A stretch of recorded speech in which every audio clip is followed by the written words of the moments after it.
All right, Chelsea fans, welcome back to another episode. That's right, of the London is Blue podcast. Hopefully, your favorite Chelsea podcast out there and a part of the Men in Blazers Media Network. If you're listening to this episode, it is Nick and myself, Dan, and we are bringing you our annual tradition of a Thanksgiving mailbag. That's right. You, the wonderful listeners, have sent us questions, Chelsea related, non Chelsea related, things about movies, things about TV, things about what you should serve at the table, things about how you should name your child. All questions that sometimes we expect, sometimes we don't, but we like to have a little bit of fun on, what is a holiday here in the US and, just a time to spend with family, to spend with loved ones, to eat a bunch of food, to enjoy sport. Nick and I have both been enjoying the American football for both of our teams this season, which has not been true of the last couple of years. So, No. Nick, you locked and loaded for Thanksgiving this year? I am. I think most who have listened to these specials over the years know that it is my favorite holiday. It's the holiday that just kind of hits the Venn diagram of my sweet spot, which is sports, food, family, throw some friends in there, and it is quite a good one. It's also the unofficial kickoff of holiday sweater season, as you can tell.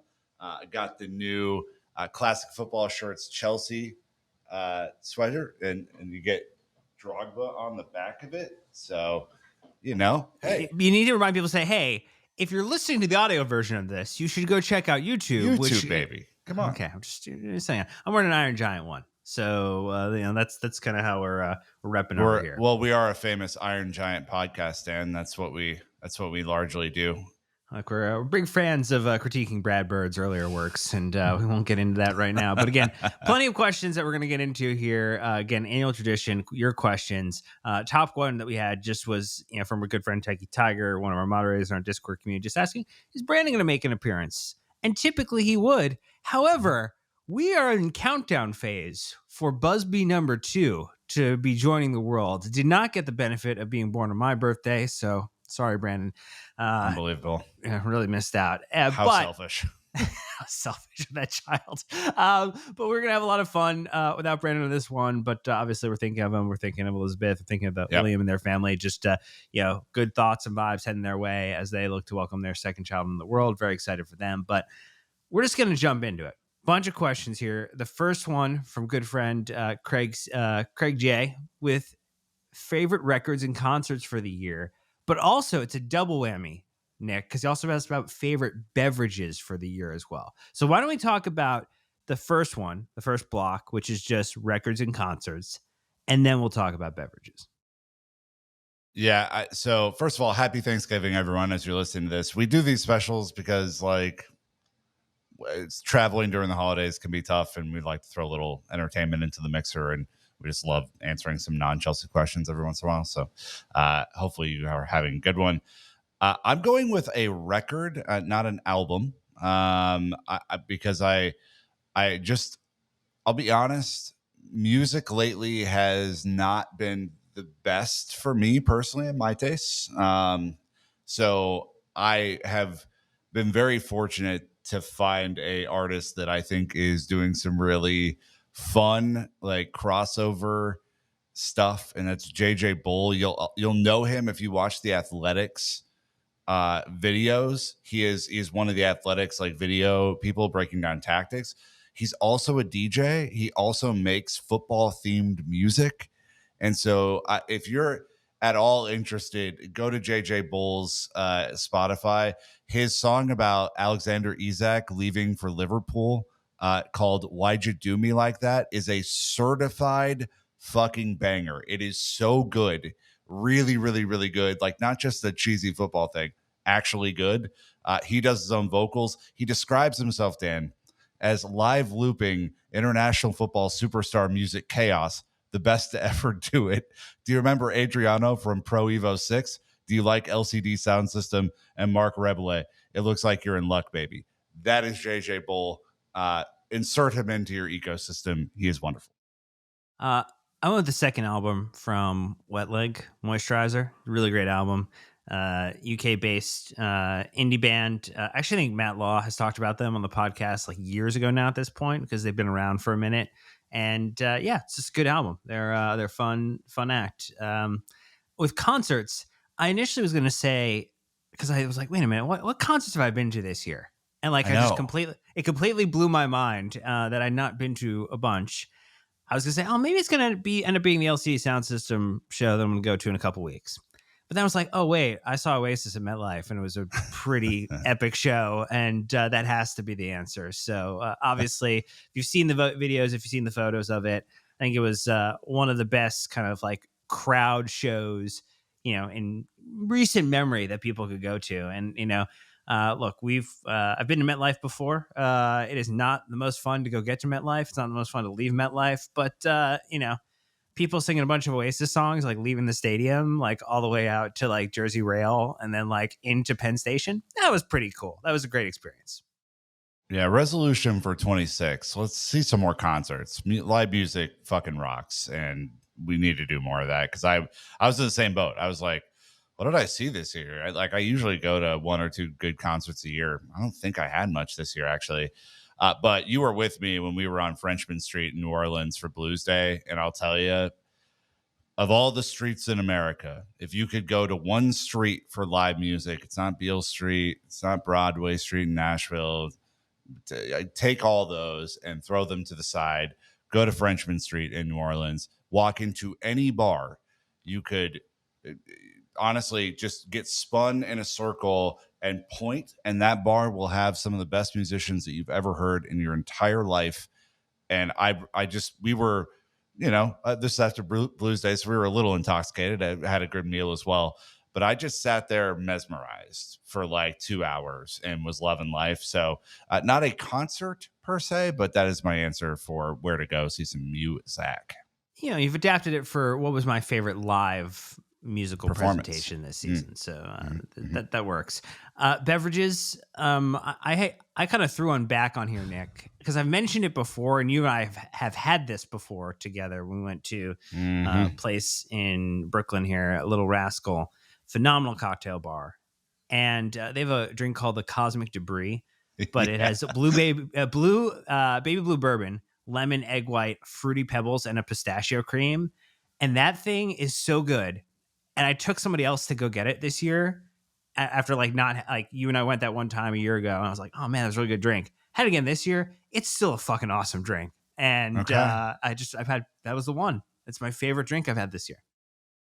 I have two that make the list, and luckily I've had, we were together a lot this year. We spent a lot of time together in 2025.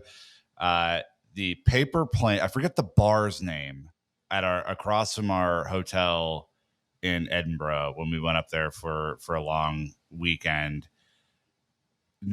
I'll remember the name at some point, but the Paper Plane is one of my favorite cocktails ever. It wasn't a special Paper Plane, but what they did was give you a piece of paper to fold up into a paper plane, and you got to stand behind a line and throw it at the liquor shelf, and whatever you hit, they gave you a free shot of. And your boy went 4 for 5. We were living large on paper planes in Edinburgh, so I need to get that bar's name. And also, we were together in New York, and we went to this bar after we went to Senna, right, the Indian place. Yep. And I had that pistachio cocktail that slapped, and I don't remember where, and I don't remember what it was called, but it was so different and interesting that I have it. So just the Edinburgh bar that we went to is Hey Paul, Palu, and so that was the place that we went. It was a very, very good bar for sure. Definitely good choices there. I think we've shared some things. Let's get on to a Chelsea question though, because I think people tune into this because it is a Chelsea podcast first and foremost. CFC SATX 42. My wife and I are having a child. Congratulations. Very wonderful for you. I need a boy's Chelsea name to name him. Give me your best. So I don't know if we're contractually obligated. Like if we do this, are we going to actually then be credited as the individuals who named the child? Like what how does this work? What's the contract element here? I sure hope not.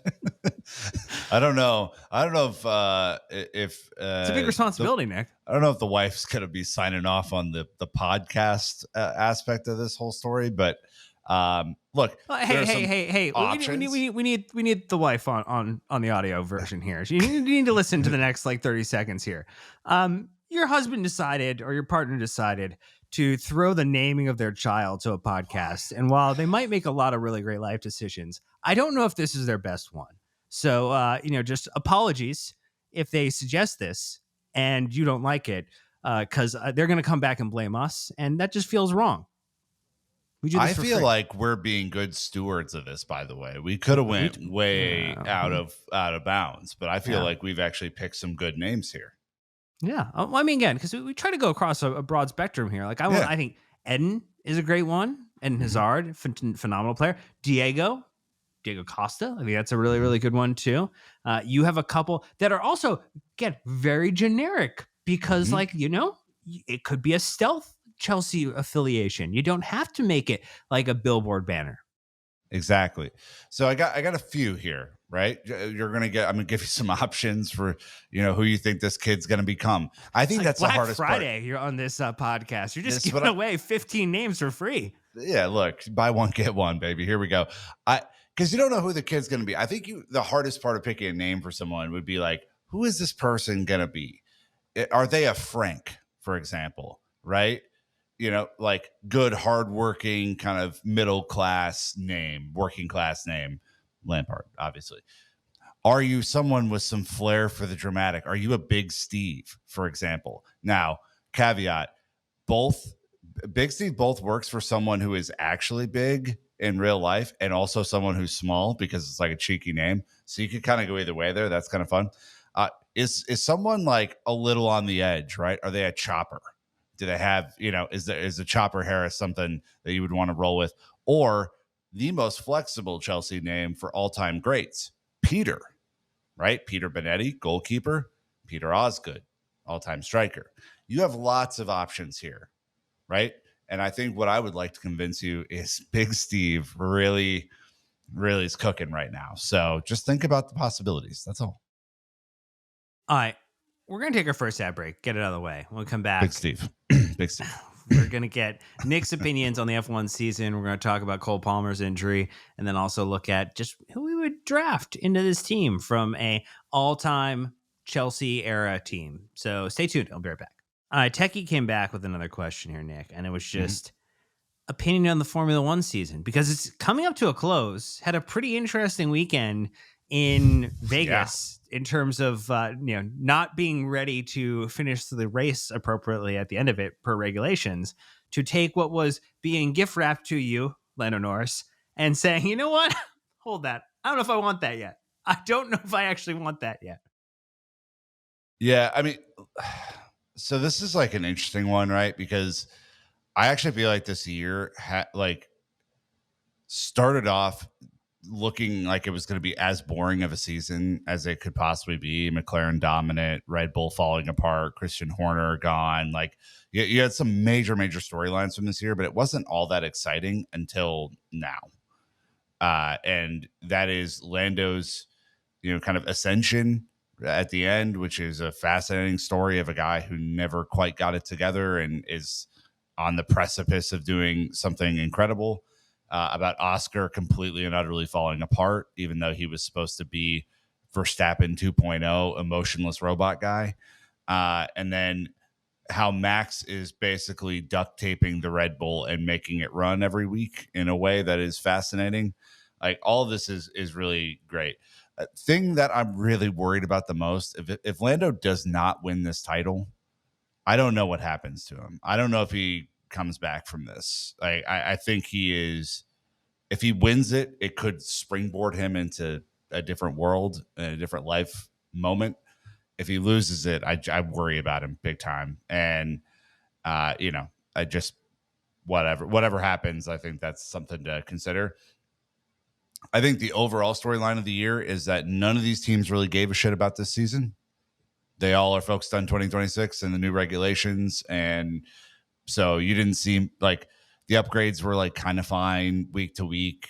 The drivers kind of jostled a little bit. There's some good storylines. Like the rookies were incredible this year. Probably the best rookie class we've seen in some time. Williams resurgence into the mid table after being like a bottom dweller forever. I'm partial to Carlos Sainz personally, but that's all right. And, there's also just like a ton of unknowns for next year. You have a whole new team being added to the field. It's going to be fascinating, but I feel like the season's kind of crescendoing at the end. There's a little bit of drama, even though there wasn't for most of the season.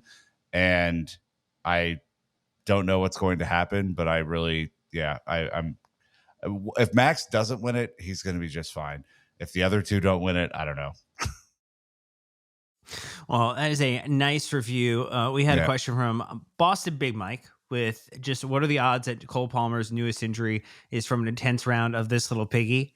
And look, Boston Big Mike was the gentleman who, if Yep. you went to our Philadelphia show, Yeah. Mick Ultra was a sponsor. You would almost think that Boston Big Mike was the brand rep for Mick Ultra. He was not. We always No. appreciate someone buying a bunch of rounds though for people. It was really, really great. Look, I'm gonna say 0%. I'm gonna say 0% because I think if you told Cole Palmer, "Hey, you want to play, this little piggy?" He'd be like, "What?" Like it would just be like the blandest response or answers. Like, "What the fuck you mean?" Like I think he would just like play it off as like completely not understanding the premise of your question. So I'm gonna go 0%. Dan, because this is now Price is Right rules, I'm going to go $1. So we flip from Because percents to dollars. Wow, that's really right. wonderful of you. Yeah. Because when someone is so sure that something couldn't have happened, why not place the $1 bet that it might have? Who knows? Not impossible. You're just saying it's improbable. That's a Mhm. very fair and scientific manner about it. Chris L with the question of if you could add a single Premier League era former Chelsea player in the squad for the remainder of the season, who would it be? And as the script writers rules work, you get to usually put in your answer first. And look, this is the week we're recording this on Sunday, November 23rd, before we play Barcelona, before we play Arsenal. There's only one name that comes to mind with two big games like that coming up. It's Didier Drogba. You would want Didier Drogba in this team tomorrow, parachuted in to help us get across the line this season. We would win the title with prime Didier Drogba in this team. We would coast to the end By of the 20 season. points, we'd win the title. It wouldn't even be close. Yeah. So but you put in here that it is the right answer, which I appreciate. But you had a couple other ones that you would consider, or one you would. Yeah, consider. so just taking the alternate view here, because of course, Drogba. Yeah, we could have Drogba tomorrow. It'd be good times would be had by all. I think just like in lieu of Levi not being here this season, I would take JT in that left center back spot. I think he would change everything that we're doing, and he was a really, really great passer of the ball as well. So something to factor in. I was also thinking left wing, kind of an unknown right now. What if you throw a little Eden Hazard on the left wing with Cole Palmer and Big Steve in there? What do you do with that? You could have me as striker and score goals. I mean, look, I'm not turning down, and like again, I'm not turning down any of these names if you drop them into the team. That's for sure. So just kind of things to consider. We also had a question just around, and we've had this once or twice before, but I think it's always good to refresh this question to see where we're at about it. If our mode has changed on it, but Pooh asking if you could choose any front of shirt sponsor, what would it be? And you have a couple here, which a couple of surprising ones that I was not anticipating. so I think first and foremost, we're coming up on the holiday season, Dan. I didn't write this down because I wanted this to be a surprise. For my holiday gifts every year for my friends and family, I make homemade Bailey's Irish cream. I call it Verlaley's Irish-ish cream. And that would be the official sponsor of Chelsea Football Club. We'd sign a brand deal tomorrow. It'd be really fun. So that's one. Otherwise, I would have Coors back in a heartbeat. I think it's a great logo. Looks good on a Chelsea shirt. We've already seen that. What about Nerds Clusters? I think they're everyone's favorite candy. So why not have Nerds Clusters just on there? We could have a Clusters jersey too. That'd be kind of fun. Maybe like a pre-match top. That'd be great. Or here's the thought: since we're already not making money for not having a sponsor on our shirt, why don't we just sign up a charity, a non-skis ball reputable charity, and help some people out? I don't know. If we're not going to get any closer to breaking even on these financials, we might as well help some people. So, bam.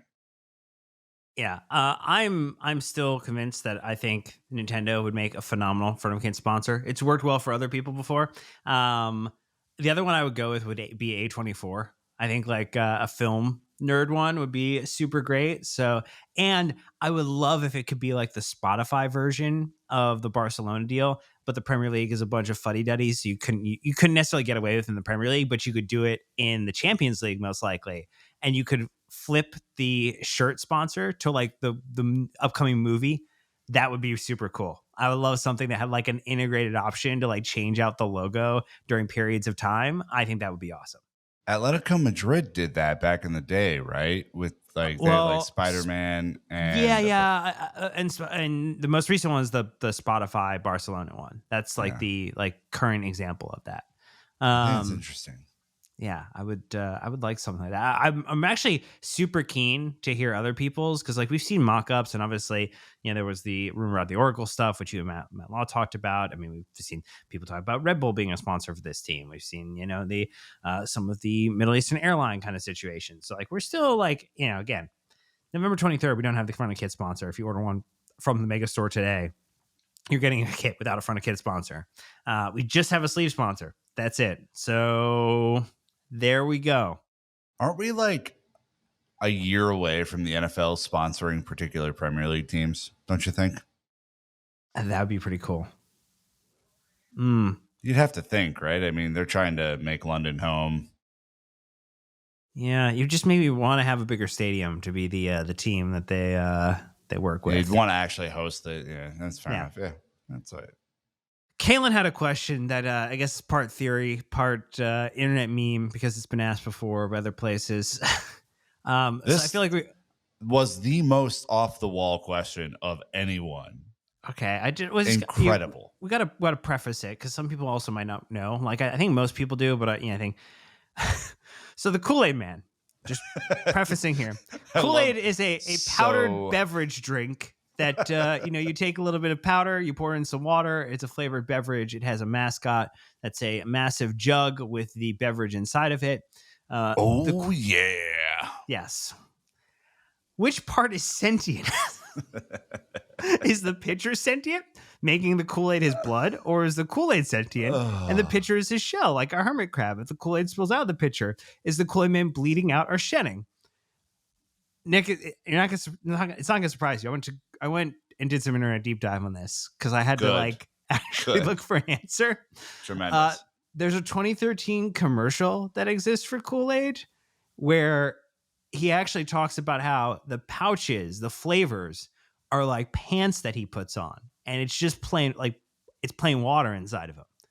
So the jug is what is sentient, and the Kool-Aid drink is just a part of him after he's put his pants on, and the pants are powder. First of all, thank you for that. Second of all, of course that's the answer, because he can't break through a brick wall with just his Kool-Aid. He's moving his arms and legs. Well, I mean, what do you move without?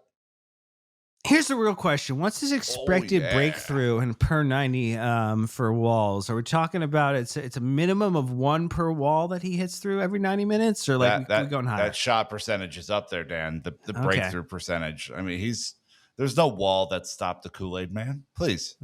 Okay. I mean, he's been quiet over the past couple seasons, and so I'm really curious about where he's at. He's kind of a generational talent. We haven't seen more about the.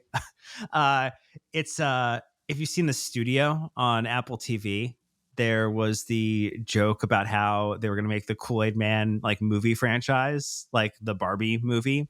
And one of the pitches was that it was going to be Kool-Aid Man's like family, and it was going to be like his daughter who went on like the journey and the mission. Look, there's a whole lot you could do with the Kool-Aid universe, and someone eventually is going to find a way to turn it into cinema. Kool-Aid universe.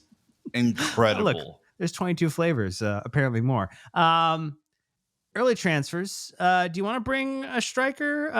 As LBY asked, do you want to bring our wonderful striker from Strasbourg to the team early and potentially reload in January? Would that be something that would interest you, Nick? Emmanuel Emega? Yeah, I would rather just bring Nicholas Jackson back.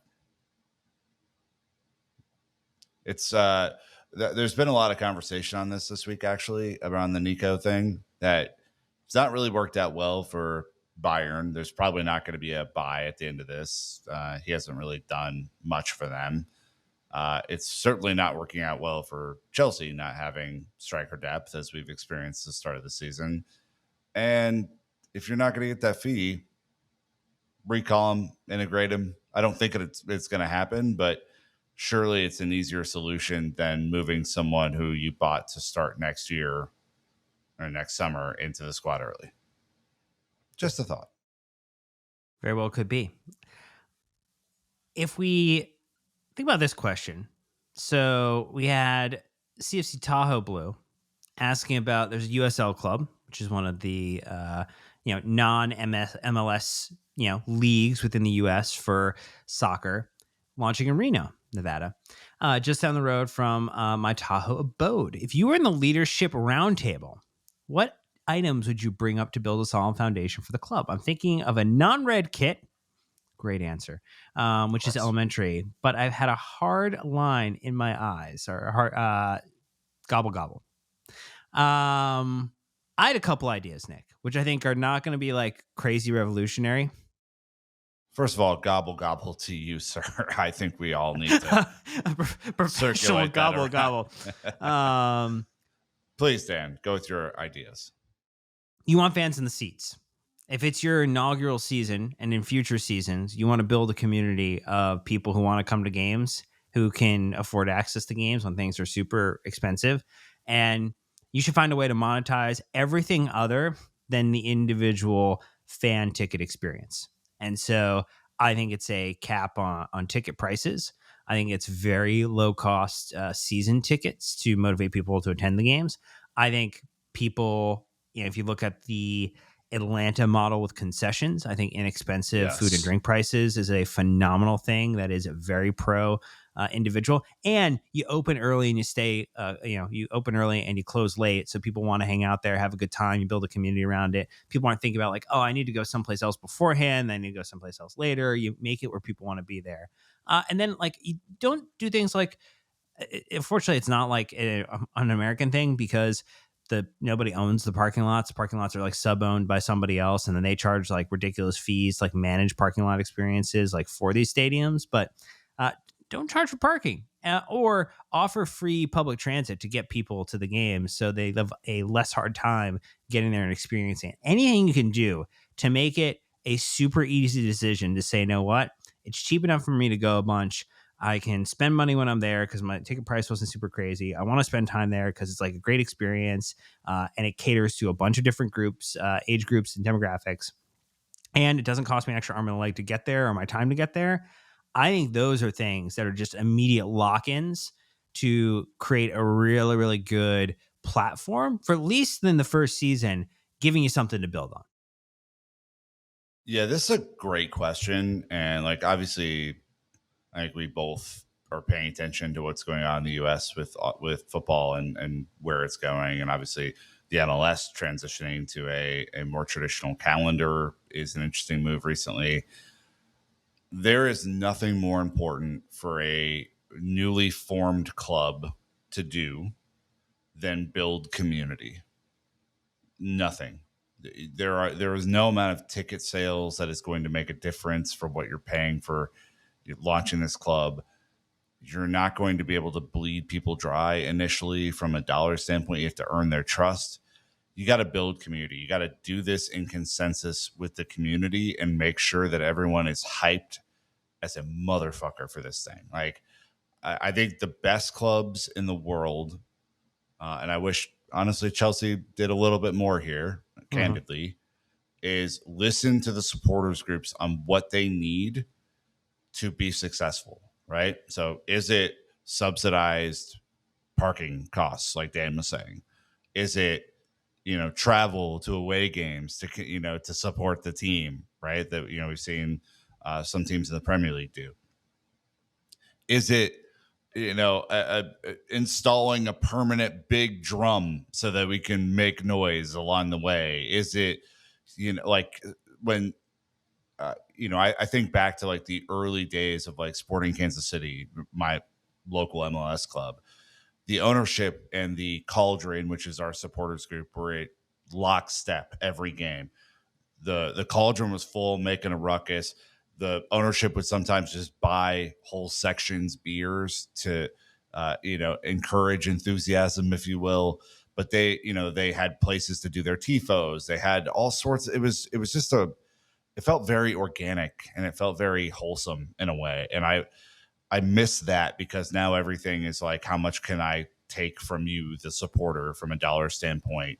And I think it's a complete wrong way to build it. People will spend money if you give them a reason to. Uh, but that community and a place to go and a place to feel like you're a part of is so critical. I think recently, the Town FC, my friend Tennyson Wilson runs that club. It's out of Sacramento. They have done an incredible job in building this team from very little up to something that is respectable. They're playing the US Open Cup now. They're doing really well. They have a passionate community. They're listening to the supporters. They're a great model. And I really encourage you to look at them. And then the KC Current here in Kansas City, trailblazing for women's sports, is doing a really, really great job with the community as well. So the other thing you could do is like create some sort of a lifestyle brand that's in and of its own, unique to your club, and make it kind of a cool thing too. But Yeah. God, get those supporters clubs in lockstep, treat them really well, and they will go to war for you. I promise. Look, we're going to take our last side break. When we come back, we have a few more questions that we're going to get into in this holiday mailbag. We're going to talk about favorite kits and sponsors. Yes, Nick? Also, just a Tahoe blue kit would be a pretty sick kit. Come on. Like, I know it's a Reno club, but Tahoe blue is a pretty blue. Yeah. So that's pretty good. So stay tuned. Ad break. Be right back. All right. So Memo had the question. It's actually a double question here. He had a kit sponsor combo. This is like, if you could choose any old kit with any old sponsor, what would the combo be? And then what is your one Thanksgiving plate hot take? And, I just jumped in with I think Coors to me is like, I don't know. I just think it's like super timeless. I think the font's awesome. I know people love Samsung, and like, obviously we've had a ton of great memories in the Samsung kit. Like, don't get me wrong. I think you take the 2012, 2013 home kit. I think you slap Coors on top of that, and it's a sexy kit. I think it's a really, really sexy kit because you get to do a little bit of the gold for the Coors. That'd be nice. I think our 08, 09 home kit was perfect. It's a great kit.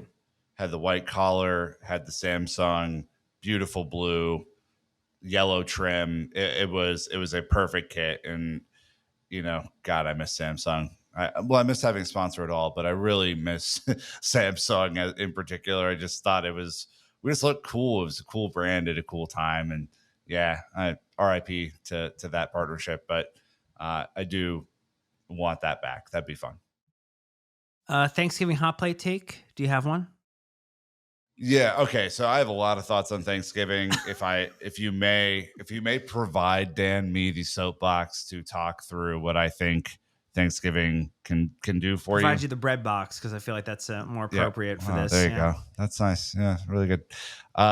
There's so much more to corn as a side dish than to like be corn cobbed kid right now. That's what you sound like. Cobbed or yeah, it's cone. To be cobbed or creamed. You can do so much more with corn than this. You can make a corn souffle that can really be a nice complement to what's going on. Do something different with your corn, for the love of God. It is a versatile thing that you can do. Also, I know that people don't like things like green bean casserole and all this sort of stuff. I think the variety makes the meal. So even if you personally don't like everything, like some people don't like Brussels sprouts, we've recently integrated some roasted Brussels sprouts into the Thanksgiving meal. I love them personally. It doesn't mean that everyone has to like them. I think the ability to choose from a wide array of things, not just the things that you personally like, is what makes the meal. And it's what makes the best Thanksgiving sandwich, which is really the most important part of the entire Thanksgiving experience, is making the sandwich the next day, because you don't want to run out of stuff and be short on the Thanksgiving sandwich. Soapbox over. I think it's supposed to be a little bit more controversial than that. I don't think you said anything that was too controversial because it's supposed to be a hot take. So I think if you add marshmallows to sweet potato, it's a dessert now, and it shouldn't be served in the main course section. I think that should just go with pies. All right, Dan, here's my hot take. Pecan pie sucks and I hate it. Boom. How do you like that? It is typically too dry for most people. I think that you have to have a really. It's the jelly. It's the jelly thing. I just don't. It's It like does get a little gelatinous, yeah. I just no pumpkin pie forever. Miss me with all that. I would take the marshmallow sweet potatoes over pecan pie. It's a great dessert item, for sure. Look, Blue London 1905. Also Nick. Also good Nick? New York Blue. We big fans. Is Thanksgiving the a only holiday? person in the world with a deeper voice than me? He is. That thing is a baritone, boy. Come on now. It is fantastic. So, ask the question: is Thanksgiving the time to get ambitious with the cooking? Or is it better to stick with traditional known hits? He's talking about getting creative with his pie this year. A chocolate peanut butter cream pie with Bailey's over a graham cracker and Oreo crust, which sounds incredible, by the way. Wondering if it's too adventurous for Thanksgiving. No, it's not. Is it more of a Christmas vibe? Sounds like it's an every time of year vibe. I'll take a slice now. Yeah, start a company, guy. Come on. Look, I think that it's totally fine. I actually think, cooking is supposed to be fun. Like, you're supposed to have a good time cooking. If you're not having a good time cooking, that's a problem. But I think you have to not experiment with the main dishes that people are coming to expect. Like, if you've done a dish or a certain way for a certain year, or if you know it's like the turkey, right? And you've prepared it for a certain way, or people are expecting things, and you decide you're going to do turkey a completely different way, and you've never done it before and you've never tried it before, I think you have to experiment. Like, I think you have to have either tested it once to verify it works, or you run things concurrently. Like, you give yourself an out, because if you test it and you screw it up because you wanted to try something new, you're going to leave a lot of people unhappy. So I think you have to think about it from a host perspective as well as the chef perspective. So I agree with that. So Nick, you're in zero danger of this going wrong. By the way, that sounds incredible, and I'm not even a chocolate pie fan. That just sounds dope. I'm more of a traditionalist for Thanksgiving foods. I think the time to explore your culinary experiments and all that sort of stuff is over the other winter holidays. For me, Christmas, New Year's, whatever. I think because there isn't like a set menu for those in the same way there's kind of a set menu for Thanksgiving foods. I'm not, again, this is just my take, but I think those are maybe a little bit easier and gives you a little bit more prep time past Thanksgiving, because I do think people show up with a vision for what Thanksgiving is, right? And unless you have coordinated in advance saying, hey, we're not doing turkey this year, we're going to try, we're doing ribeyes or whatever, and people are like psyched about that. I think that, you show up to Thanksgiving and there's not the stuff that you're used to. It can kind of be a buzzkill. But I think specifically with desserts, if you're going to experiment, desserts are the way to go. So, well very, done. very safe call. K Priceless asking, which family members do you think have a side group chat to talk about the crazy things that other family members say during the holidays? And follow-up question is, which family members say the craziest things? I just I'm just gonna put myself on blast. Like, I'm the crazy one in my family, because I don't think people would be shocked to find out that I've got very liberal political views, Nicholas. So I'm the crazy one in my family, and I'm sure I'm the subject of more than one group chat. So there you go.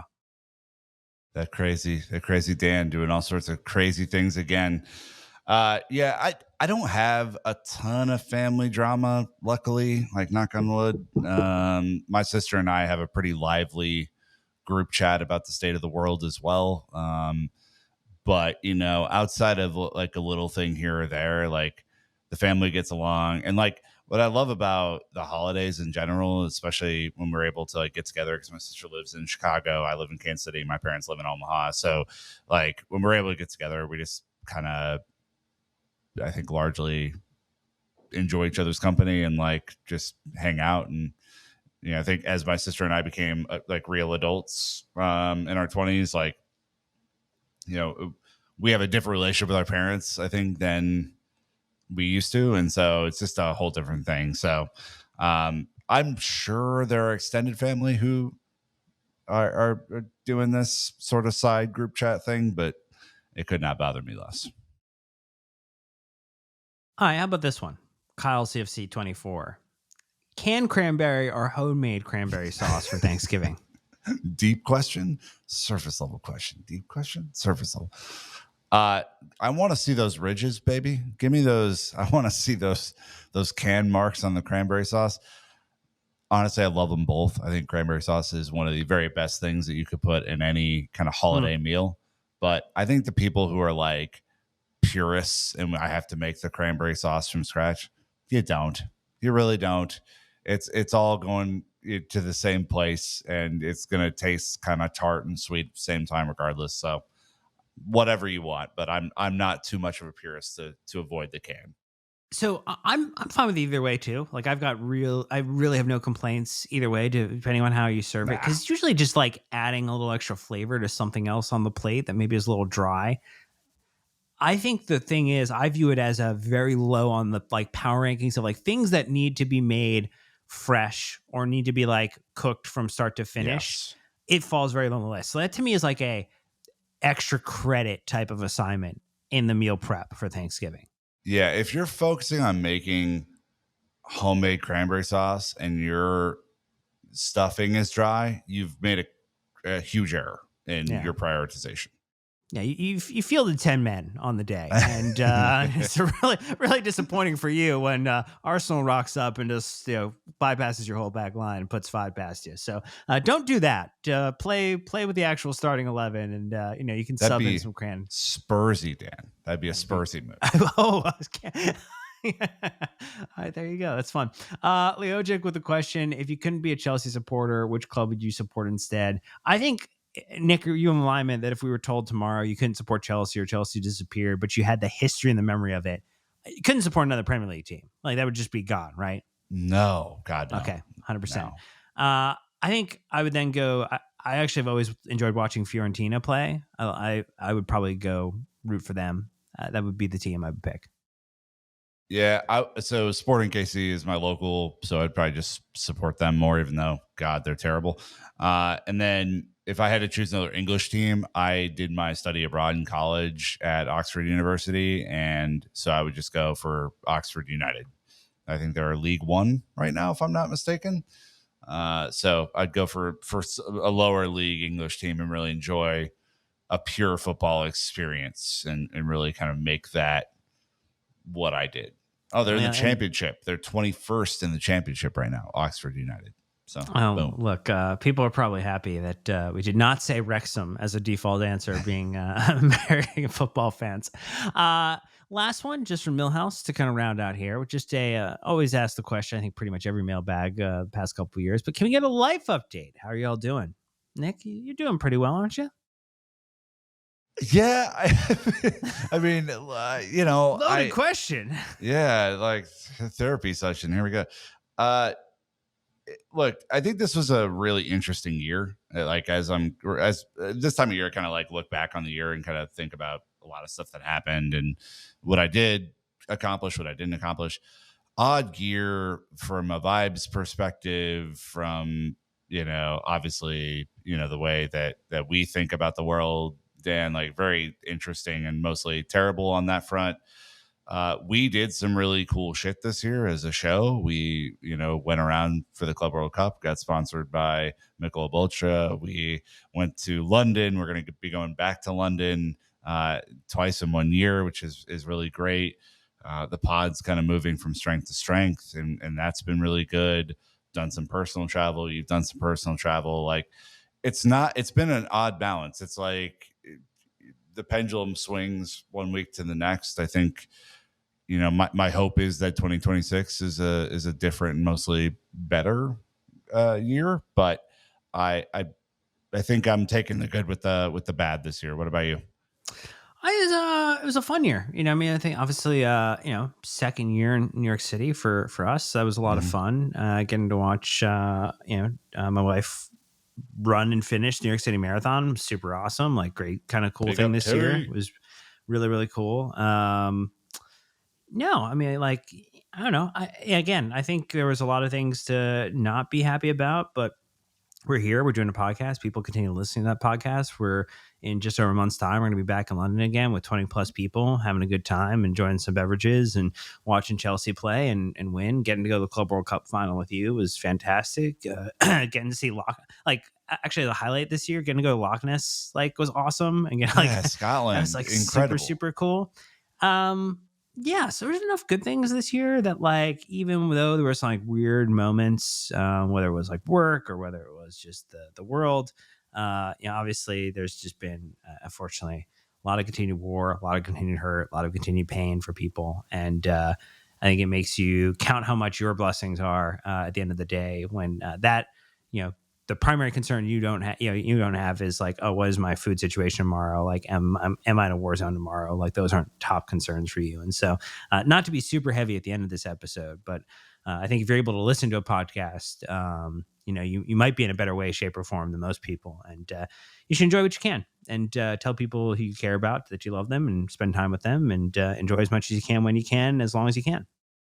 Yeah, I think that's rule number one for probably the rest of my life is like I don't care if you're a friend, if you're family, if you're someone that I enjoy hanging out with, you just tell people that you love them. You don't know what it will do to them if they're having a terrible day, and it helps pick them up, or if it's reassurance that they're a good part of your life or whatever. Like, it's super super important. And I know we did this PSA a lot during kind of the COVID pandemic, and when mental health was a huge focus. But man, reach out to your people, see how they're doing, see if they need something. People are who are going through stuff don't always know who to ask for. Maybe they're ashamed that they're going through stuff.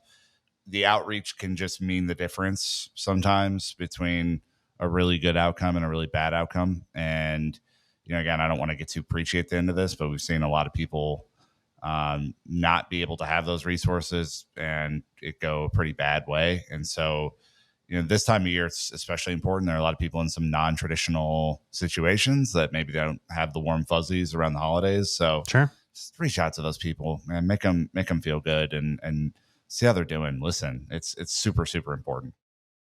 Well, look, another Thanksgiving mailbag in the books, another opportunity for us to chat with you on this one. This episode dropped actually on Thanksgiving Day in the US. So if you listened to it as you were commuting on the way to friends and family, or if you listened to it after the fact, before our Arsenal match preview dropped, or the Arsenal match, hopefully you enjoyed this throughout your entire Thanksgiving weekend, or if you're abroad, just part of your regular week. But that's going to do for this one. So again, you can always support. Time out, Dan. Yeah. You can't close without saying what we're thankful for. It's a Thanksgiving mailbag podcast. Shit. Oh, yeah, that's right. Okay. So, Nick, before we close, just as always, what are you thankful for this year? I'm thankful for another great year of the show. I mean, look, the show has evolved a lot, and it's evolved with the audience. And part of the reason why we have our Discord and why we were trying to build this community is like we enjoy doing this, even when things are not like the easiest around the club or in our personal lives. Like, this is a huge positive in my life, even if people think I'm stupid with my takes at times. But I really, really am thankful for the show. And it is, only because of the people who listen that we are, able to do this at such a volume. So super thankful for all of the contributors to our show. Big ups to CFC Central. Big ups to Ollie Glanville. Big ups to Justin Nath. Big ups to producer Jake, who edits all of these shows and has done so forever. The guy's just an incredible steward of the program. And all of our guests, your Matt Laws, your Ben Jacobs, so on and so forth. Yan, Dennis, Chidge, everyone who good joins friend David it. Pastor, who Yeah. we'll also see in a couple of weeks' time. Yeah. Yeah, peace and carrots. Yeah, all things to be super thankful for. Yeah, I'm also just generally thankful for people. Obviously, continue to listen, continue to give us feedback, letting us know how to kind of continue to improve the show. Obviously, 12th season doing this now, which is absolutely wild that people are still finding us, still kind of connecting with us the first time, listening. People, I think like 20% of the people who listen to the show now have like listened for under 2 years, which is kind of a pretty crazy stat. And so there's always people finding us. It's always wonderful and heartwarming to us to be a part of your day, to be a part of your life. It's a little weird sometimes when you say that we're one of the best things you listen to in the shower. So don't leave with that the first time you meet us. But every other Rub-a-dub-dub, damn welcome it. is Let's go. is a pretty nice way to tell us about how much you enjoy the show and how much it means to you. So we're just very thankful for you as the listener or the viewer for taking time out of your day, week, month, and year to spend a little bit of time with us. But that's good for this episode. So again, thank you so much for listening. We are thankful as well if you leave 5-star reviews on Apple Podcasts and Spotify. It's always appreciated. We're thankful if you go to YouTube and subscribe and hit the bell icon to get notified, and also like and comment on the videos, particularly if you're talking about the holiday themed sweatshirts that we're wearing or jumpers. You also very thankful if you sign up to our free weekly newsletter, London's Blue Dispatch, written by our good friend Sam, CFC Central. And we're also thankful if you join up in Discord in a free or paid capacity. But we're going to be thankful if you do one last thing, and that's keep the blue flag flying high.